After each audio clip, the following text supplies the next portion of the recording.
Hi there everybody, Bald&curious here again.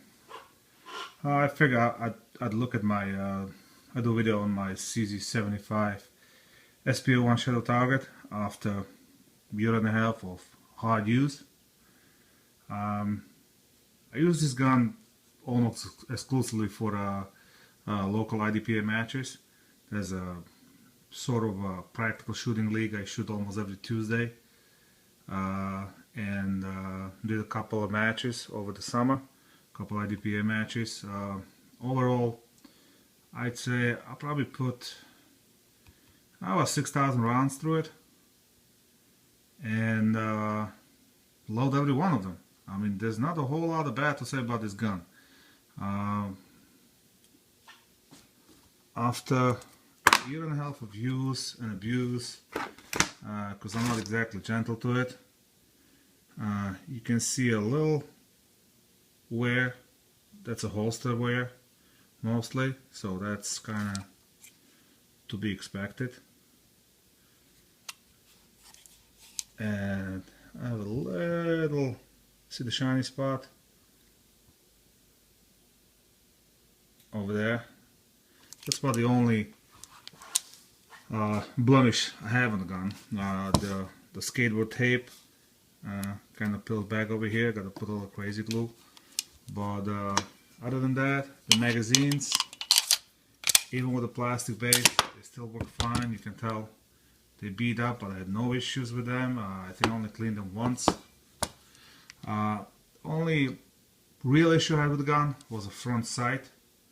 The insert fell off, and I got a new one, and I kind of mushroomed it, so it's a little bigger.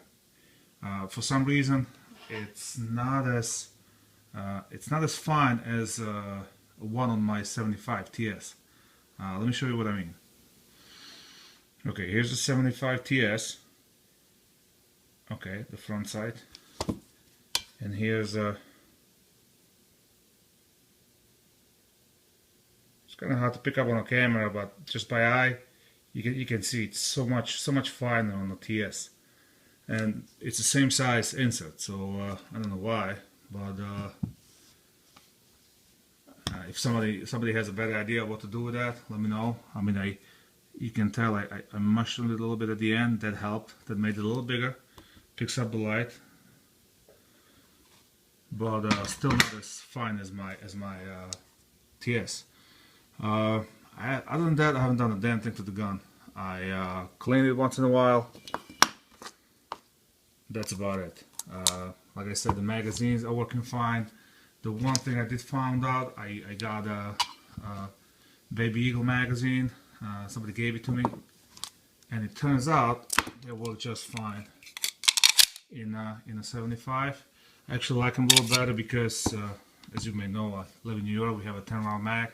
And you see the way they get away with the 10-round limit. They put a little dimple so the follower can go in the lower, opposed to these stupid plastic bases, which I really hate, you know, because it makes the magazine lighter, and you have a stupid plastic thing that can break on the bottom. I'll address these when I do a follow-up video for my 75 TS, because those plastic bases on those magazines really suck. These at least I had no issues. Insert or drop, generally there's no problem.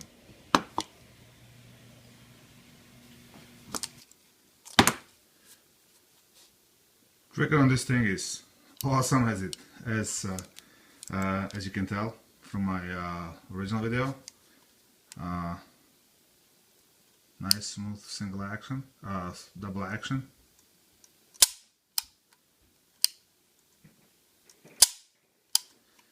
And a kick-ass 3.5 pound single action. Now, and of course, super short reset.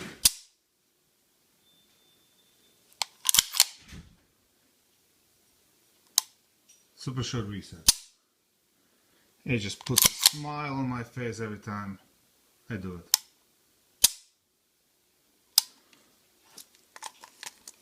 Now this gun is not really picky on ammo. I showed you that it'll cycle really light loads.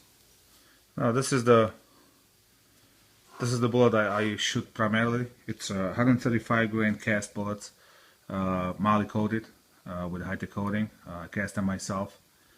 It all depends how broke I am. If I'm broke, I cast them. If not, I buy these 147 grain extreme bullets, which work really well for the IDPA. I really like them. I also bought these by mistake, these wannabe hollow points, 115 grain from Extreme, and turns out they're really accurate. So for like you're into bullseye or that kind of shooting, they actually work really well.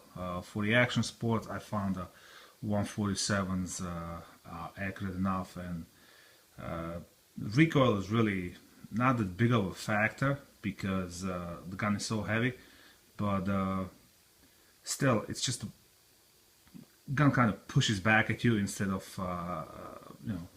when you shoot the heavier bullet, you get more of a pushback instead of a little flip that you get out of the lighter bullet. That's it. That's a year-and-a-half review, 6,000 round review on a CZ75 SPO1 Shadow Target. If you're thinking of buying one of these, all I can say is it's worth every penny. This one I had to wait quite a bit to get it, but like I said, it's worth every penny.